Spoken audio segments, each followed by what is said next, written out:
Thank you so much, Honorable Minister of Information, my colleagues, Honorable Ministers here present, gentlemen of the media. My briefing is also going to be very short. At the Federal Executive Council meeting held today, this afternoon, two papers were presented regarding the national integrated policies for two of our critical sectors in Nigeria. That is the power sector and the marine and blue economy sector. The two policy documents were approved. This is the National Integrated Electricity Policy for Nigeria, was approved. And this is the National Policy on Marine and Blue Economy that was presented by the Honorable Minister for Marine and Blue Economy. The two papers were considered, discussed in details, and approved. For the National Integrated Policy on Power, is more like a comprehensive document, framework that is designed to transform Nigeria's electricity sector in alignment with national development objectives and international best practices. This is mandated by Section 3, subsection 3 of the revised Electricity Act of 2023.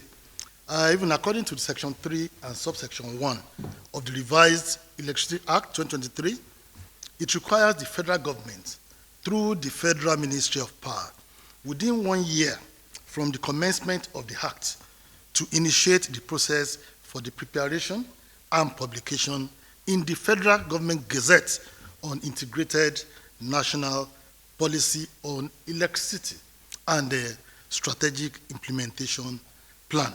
This basically addresses critical challenges in Nigeria's electricity sector through comprehensive framework for sector transformation, for clear guidelines for sustainable power generation, transmission, and distribution, as well as integration of renewable energy sources for power or energy diversification in line with climate change initiatives and the promotion of energy efficiency in enhancement of the sector governance.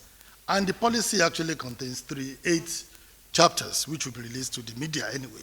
It addresses the historical perspective of Nigeria's electricity sector, the key features of the Electricity Act of 2023, Nigeria's electricity policy objectives, the electricity market design, both the national market and the subnational market, as well as value chain analysis, stakeholders' roles and responsibilities, climate change and low carbon economy initiatives, gender equality and social inclusion, as well as the local content development, research and development, commercial, legal, and regulatory frameworks. Before we presented this, or before we finalized, it involved a lot of extensive stakeholder consultations, which include state government entities due to decentralization as allowed by the Electricity Act of 2023, the civil society organizations, the academia, the captains of industry, donor partners, development institutions, most importantly, private sector participants, due to liberalization, also encouraged by the revised Electricity Act of 2023. It includes consumer advocacy groups and all that. So we also recommended a 5-year yearly review of this policy to ensure the sustainability, continued relevance, and adaptability to the power sector.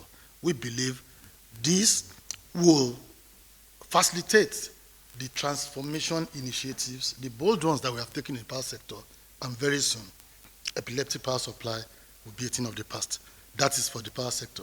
And for the marine and blue economy, the policy was also designed with a robust implementation plan of 10 years between 2025 and 2034. It aims at harnessing Nigeria's vast marine resources to drive economic growth and ensure sustainable economic development. The Objectives of the marine and blue economy in integrated policy is to, number one, foster the sustainable management of marine resources to ensure long-term viability, to enhance governance and establish robust regulatory frameworks to support the sector. It also seeks to strengthen public-private partnership, since that's the way to go, to attract and encourage private sector investors into our marine and blue economy, to encourage increased investments, and to promote capacity building and skills development to empower individuals. And lastly, to ensure that all maritime activities are resilient to climate change and promote environmental sustainability. So that policy, lastly, contains 8 chapters too, which includes the maritime trade and transportation, fisheries and aquaculture, marine resources and industries, energy and environmental sustainability, blue tourism and recreation, maritime governance, education and training with regards to capacity development for monitoring and evaluation, and lastly, the implementation strategies. These 2 policy documents were presented to FEC and they were duly approved. Thank you very much.